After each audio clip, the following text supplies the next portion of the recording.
So here's a question. What are you pleased with yourself about today? What would you congratulate yourself for at the moment? What are you proud of yourself for?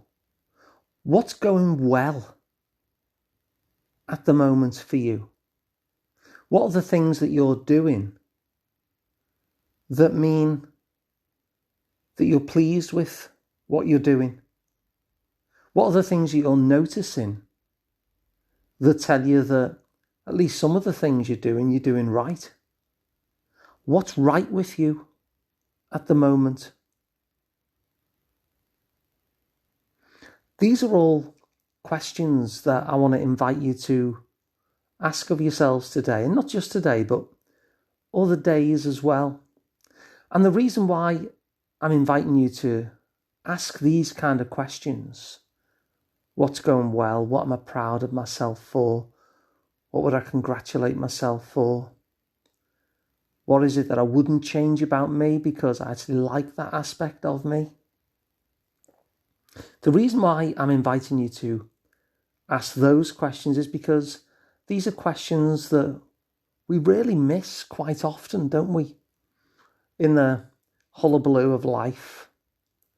And we're also kind of almost hardwired, I suppose, to notice the stuff that's not going so well. They're the things that catch our attention. When I flick the light switch and the light comes on, I never really notice it. When the referee in a football match is making good decision after good decision and the referee almost becomes invisible. It's only when he gives a penalty that wasn't a penalty that I noticed the referee. It's only when I flick the light switch and I'm still stood in darkness that I notice that the light bulb isn't coming on. And so we'll tend to miss a lot of the good stuff about ourselves in quite the same way. Now, the thing about us as humans is we're storytellers, aren't we? We think in story. We're attracted to story. We kind of understand our world through story. It's probably hardwired into us too, I suppose, isn't it? You know, when you think back all those hundreds of thousands of years ago, sat around the campfire, telling each other stories, it's something that we still like to do today. And the thing about people who think in stories as we do is that when we think in stories, we're basically pattern matching events and things and ideas into a story.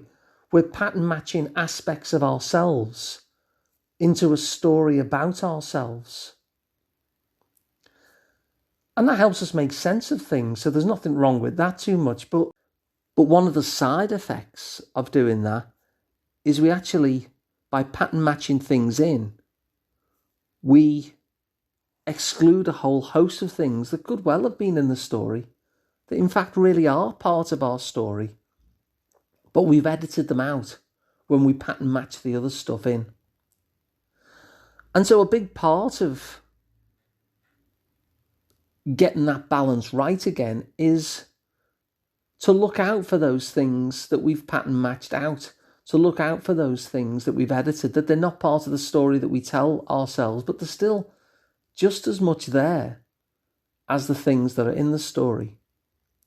And it seems a strange question to ask sometimes, like what's going well, or what am I pleased with myself, especially when things might not feel as though they're going well, when things feel as though they're terrible even.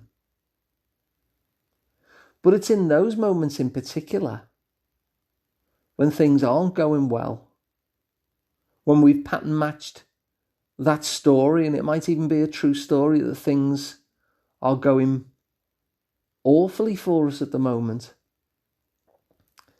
I'd argue that it's even more useful at those times to reach out and notice and attach to those things that we are actually pleased with ourselves about.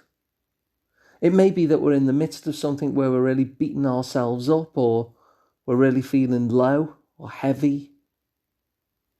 And in those moments in particular, it's useful to connect to those aspects of ourselves that we like, to remember that even if it's only to an extent, we are doing some things well. Some things somehow are going right for us, even amongst the darkness. There is some little chinks of light here and there. And what these questions help you to do is to find them.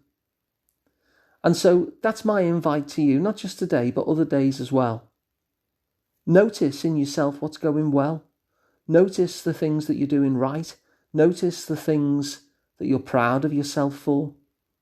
Notice the parts of you, the aspects of you that you really like about yourself that you wouldn't want to change. Notice the things that you would congratulate yourself for. And just see what difference that makes. Because once we connect to those things, we're actually thickening our story. We're bringing other aspects of our story that have been edited out into the movie. And on top of that, we're also giving us a pathway to helping us reach a point where we think, okay, well, if I'm making sure that that's going right, how did I do that? And how can I expand that into the rest of my life so things get even better still? So if you find this idea useful, please feel free to share this podcast episode. You can subscribe to this podcast wherever you get your podcasts, or on YouTube by going to asliceoftherapy.com. You'll find all the past podcasts there. And you can work with me directly. I'm Alun Parry at the Liverpool Psychotherapy practice, which is liverpoolpsychotherapy.co.uk. So thanks for listening, and I'll see you again tomorrow.